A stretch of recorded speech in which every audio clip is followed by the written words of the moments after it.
What would you do if the man who raised you declared you weren't family right beside your grandmother's coffin? I used to believe silence was respect, especially in a house as old and dignified as my grandmother's Georgian estate. That illusion shattered the moment my father, no Lawrence Whitmore, slammed the study doors and hissed, "Only blood relatives deserve the Whitmore fortune."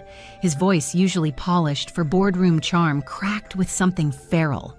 Books trembled on the mahogany shelves like living witnesses.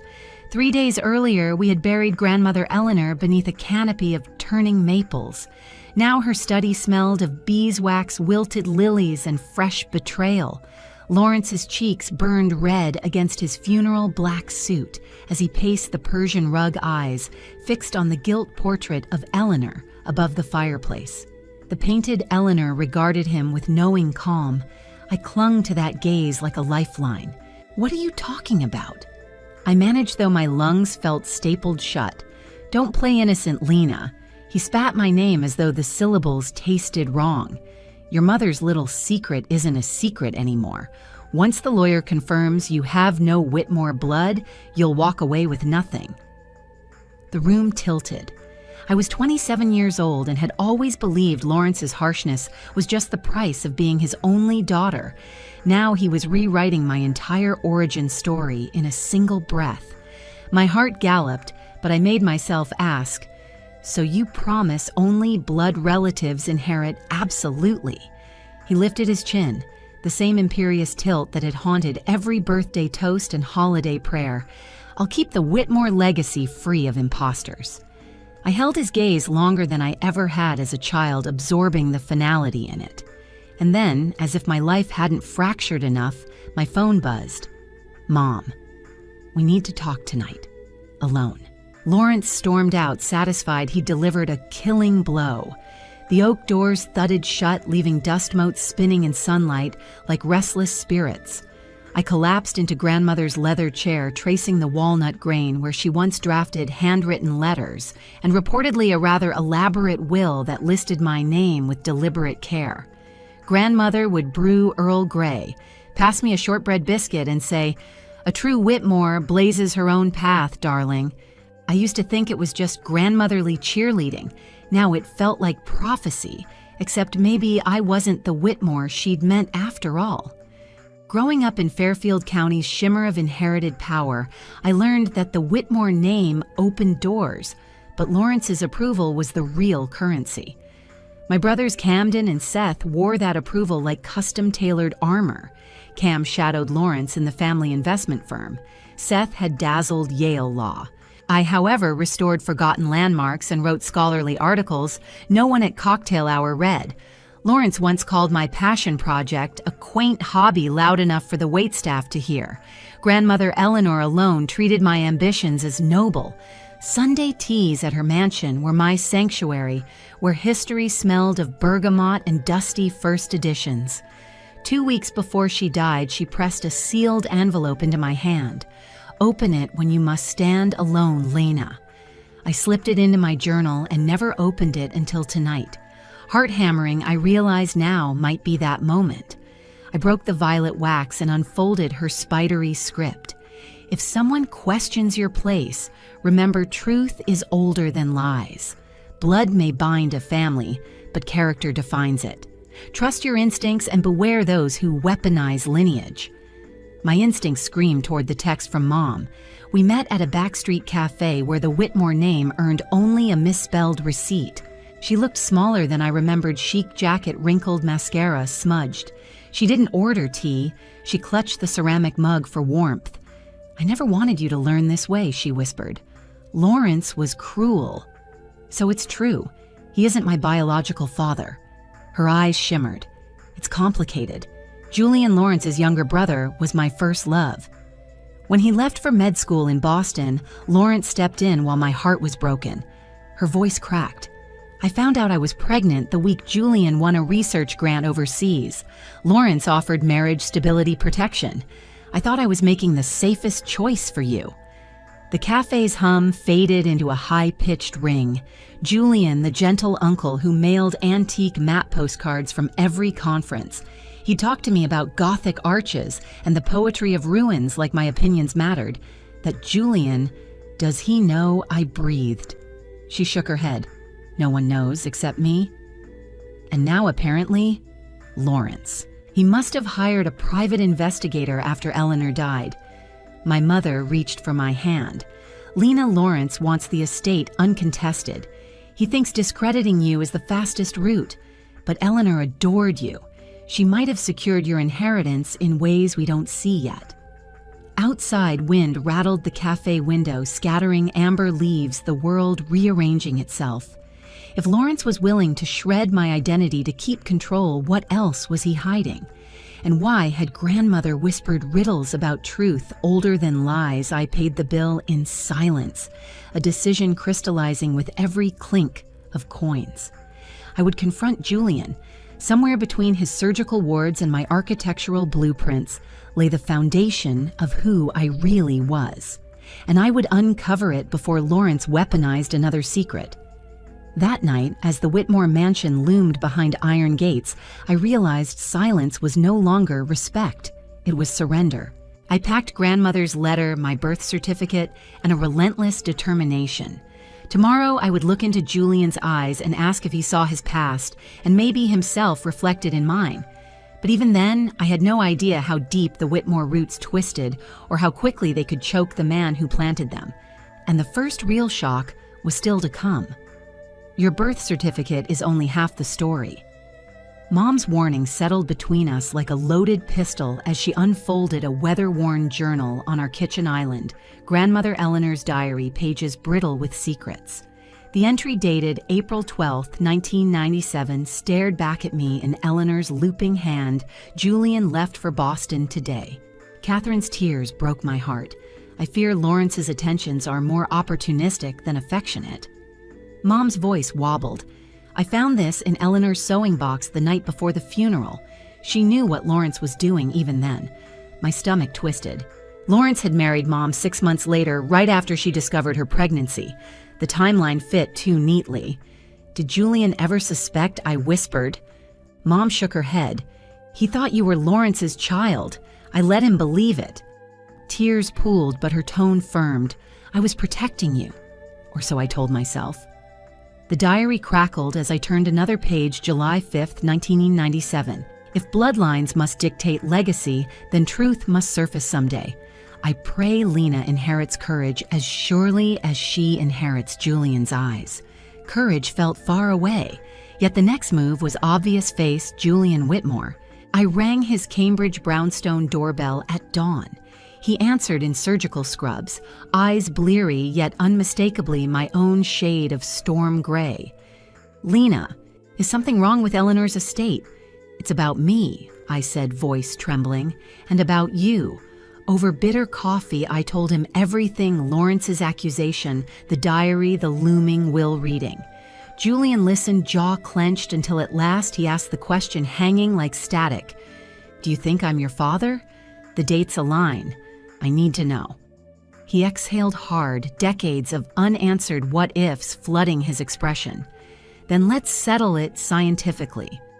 Within an hour, a private courier from Genscher Labs collected our cheek swabs. Results promised in 72 hours, 72 eternities. Back in Connecticut, the Whitmore mansion buzzed with legal maneuvers. A thick envelope awaited me on the marble foyer table. Petition to postpone probate, filed by Lawrence's lawyer, Garrison Hyde. The allegation: beneficiary identity under dispute. He was buying time to erase me.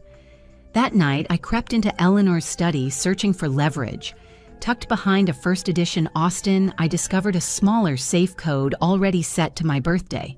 Inside lay a single velvet box and a notarized letter. The box held a rose gold signet ring etched with the original Whitmore crest, a phoenix, not the hawk Lawrence flaunted on his cufflinks. The letter read, "Legacy is not a straight line, Lena. Should anyone question your worth, present the crest that predates their arrogance. Phoenix, not hawk. Old Whitmore versus whatever Lawrence rebranded after seizing control." My pulse kicked. Eleanor had left me proof of a lineage Lawrence couldn't rewrite. 72 hours stretched until dawn the day before the rescheduled will reading. My phone pinged, Jen Shore results available. I opened the PDF. The world narrowed to one line. Probability of parentage, 99.9998%. Julian Whitmore, biological father. Tears blurred the words.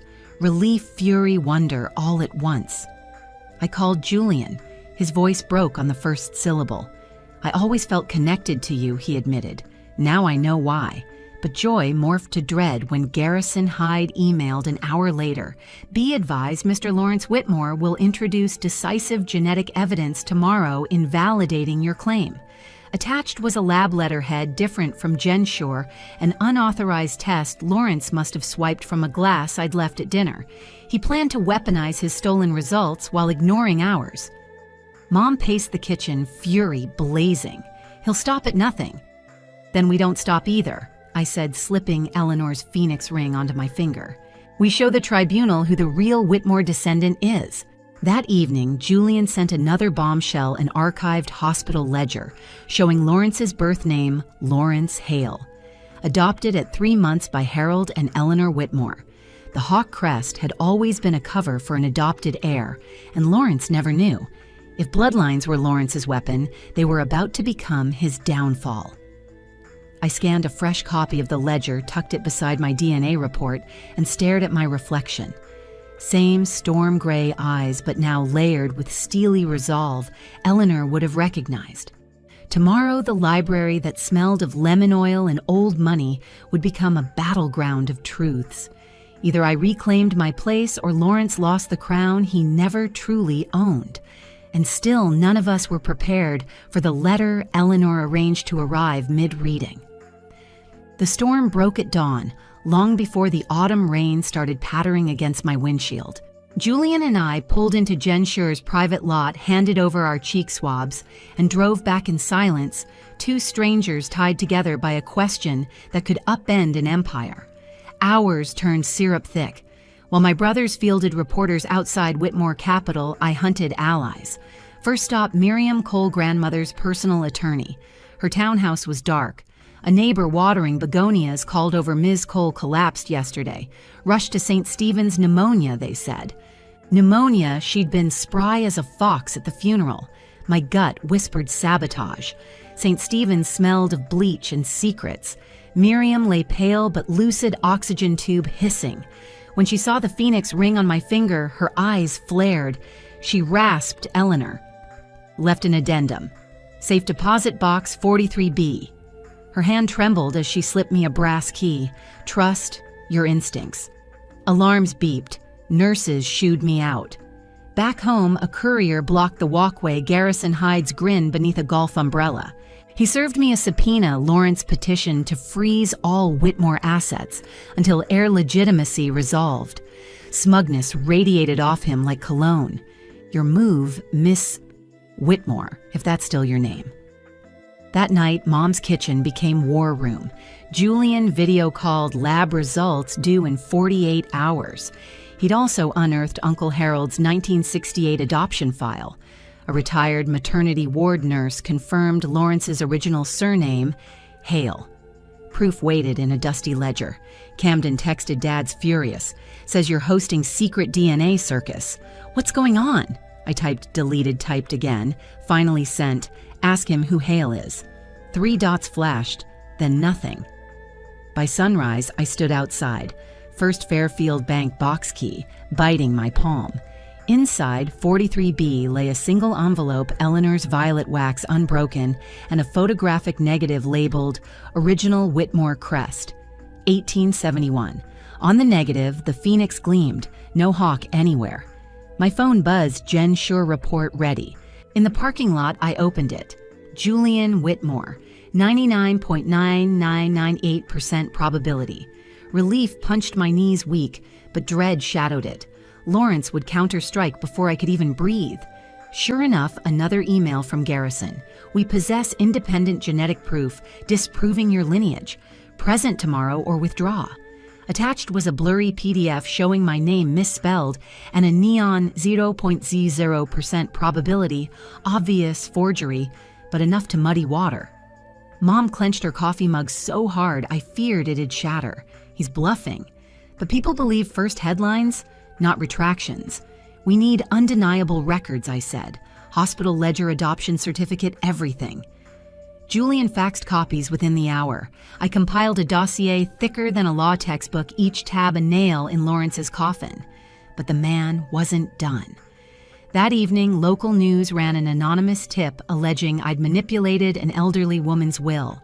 The anchor quoted sources close to the family. Camden's voice strained on background. Lawrence was turning my brothers into pawns. I refused to flinch. Instead, I slipped into Eleanor's study, placed the Phoenix negative on her old light box, and watched the flaming bird glow amber, a crest of rebirth. My rebirth. At midnight, thunder rattled window panes as a courier arrived, special delivery scheduled by Eleanor months earlier. Inside the parcel, a second sealed letter marked to be opened at the will reading only if the bloodline is questioned. My pulse thudded. Grandmother had orchestrated her own posthumous checkmate.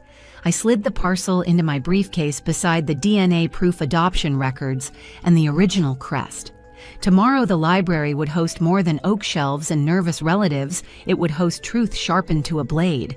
And yet one last twist waited, coiled and silent, ready to strike, before anyone uttered the words, "I object." The truth was a loaded gun. Now I had to aim it before Lawrence shot first.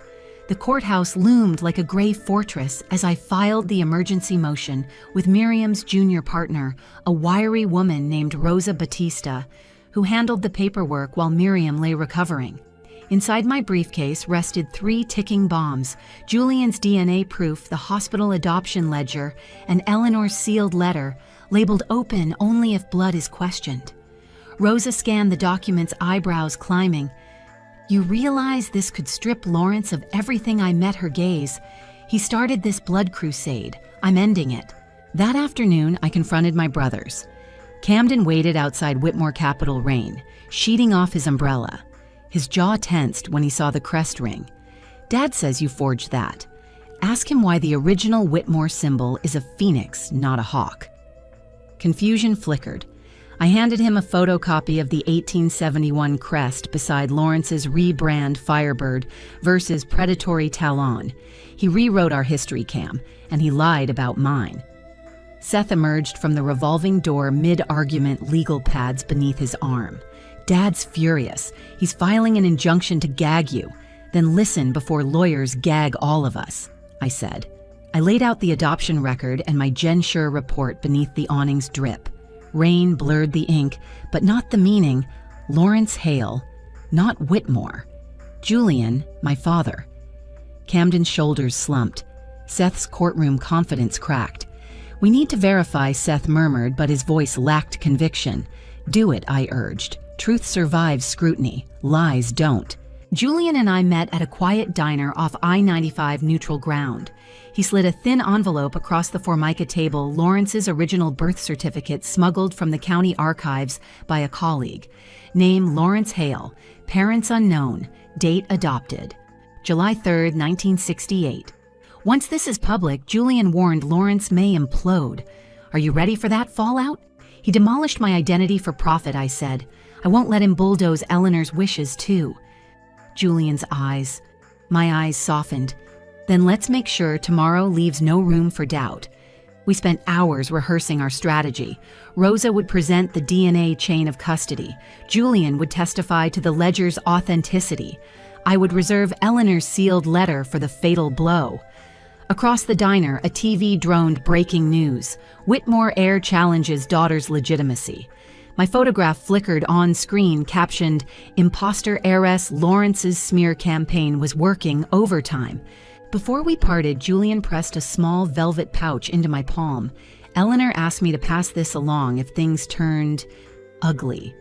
Inside lay her signet pendant, engraved with the Latin motto, "Veritas vincit, truth prevails." I fastened it around my neck, its weight both anchor and armor. Night deepened. I drove home through missed headlights, carving tunnels and fog. Half hidden by oak shadows, a black sedan idled outside my townhouse, Garrison Hyde behind the wheel.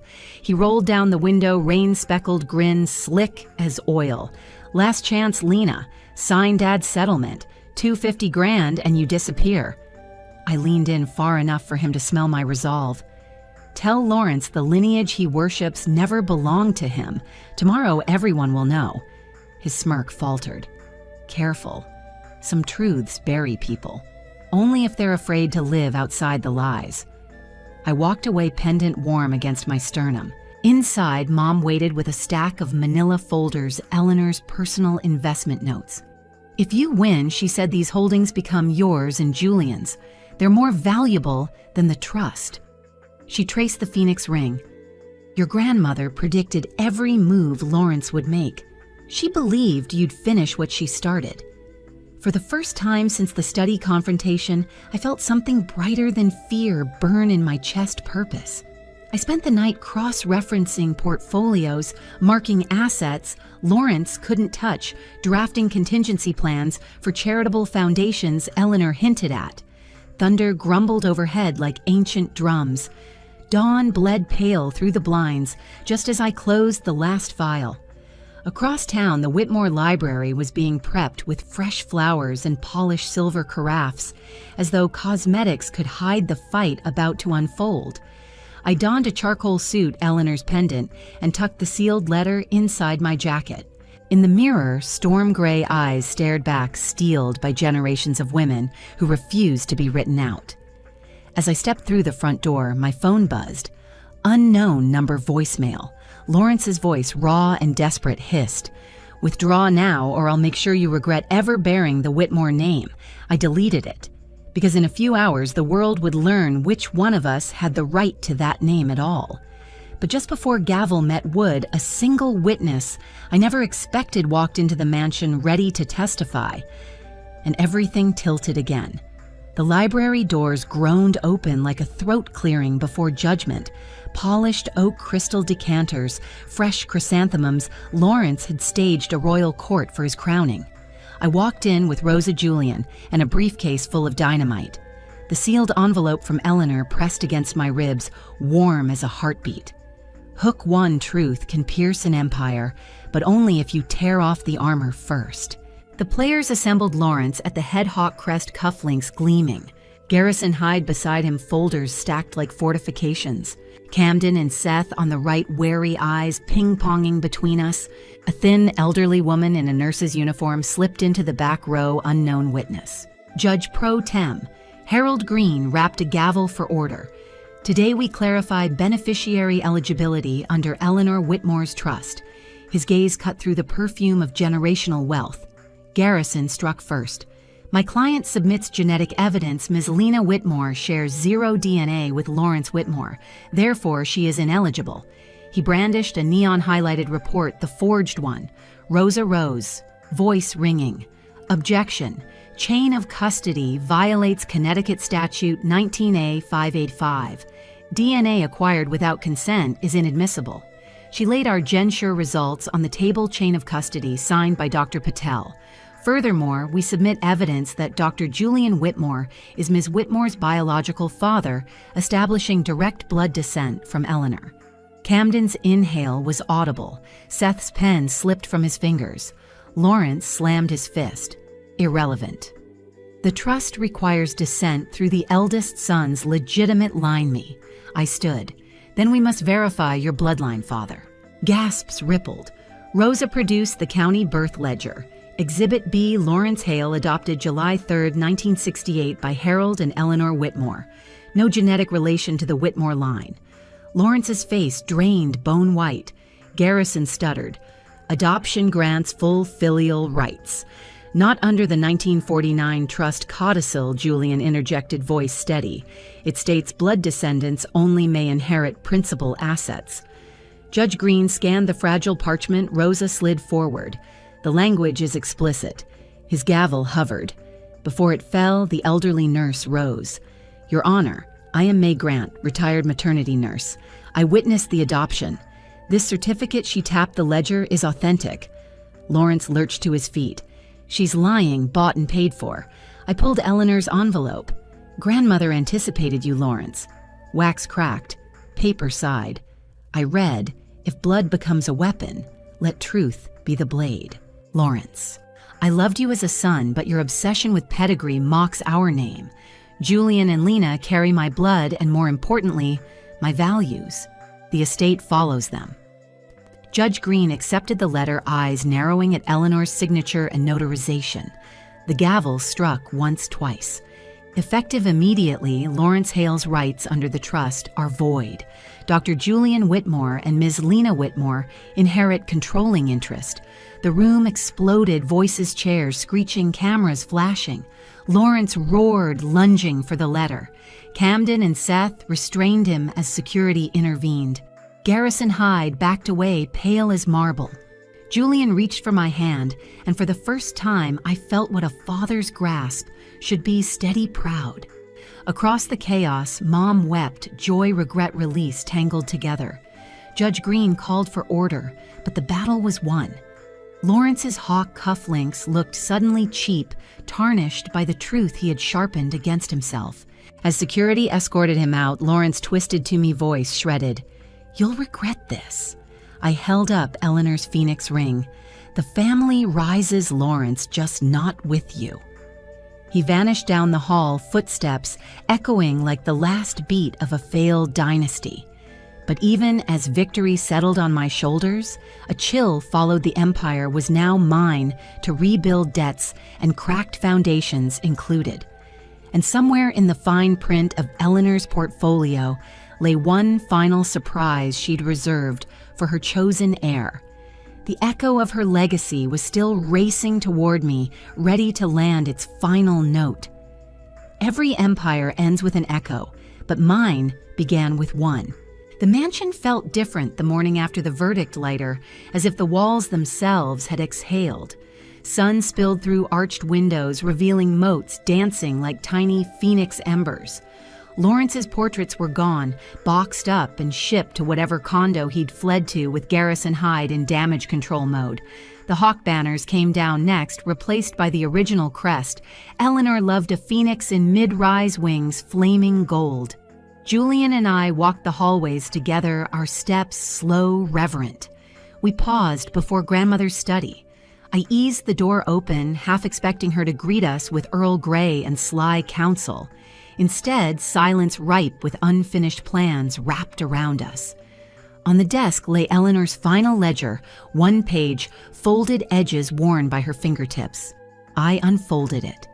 Eleanor had rerouted a third of her personal fortune into a legacy of renewal fund earmarked for restoring neglected historic sites and scholarships for women in architecture and medical research.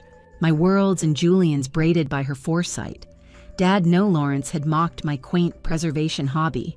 Now it sat at the heart of the Whitmore rebirth. I felt both vindicated and humbled. Julian's hand rested on my shoulder. She chose you for this, he said, voice thick. Let's honor her by doing it right. Camden and Seth arrived at noon, eyes clear of their father's shadow for the first time in years.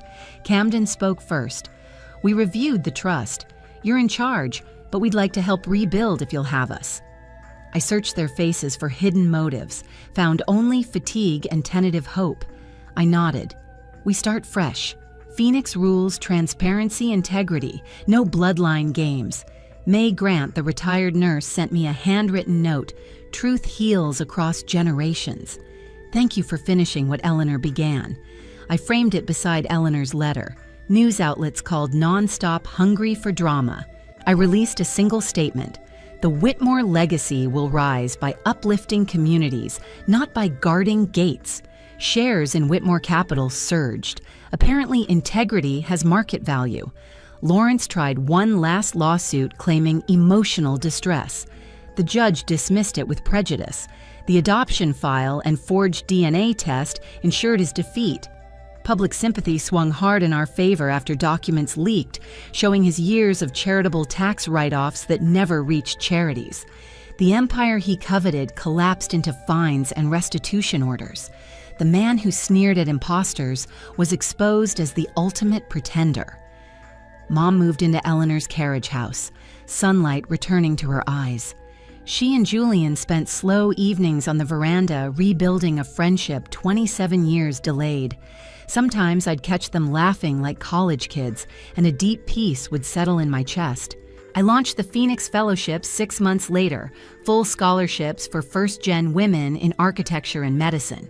At the inaugural gala, Julian introduced me as his daughter to a room of donors.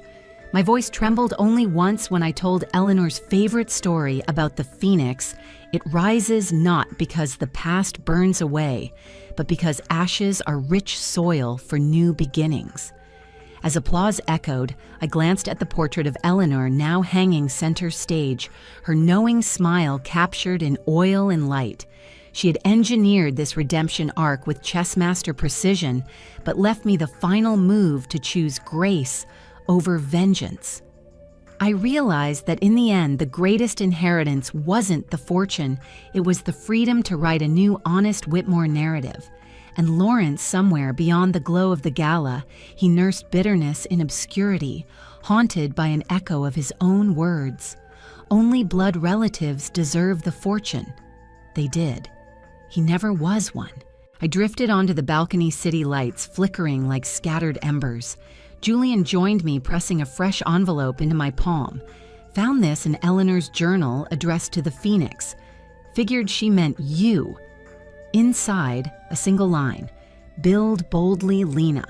The world needs your fire." I closed my eyes, inhaling night air sharp with possibility. For the first time since Lawrence's accusation, my heart felt weightless, unburdened by doubt, blazing with purpose. Eleanor was right. Truth had prevailed, and from these ashes, I would build something magnificent. Have you ever faced a betrayal that forced you to rise stronger than before? Share your story below, and don't forget to like, subscribe, and join our growing Phoenix family.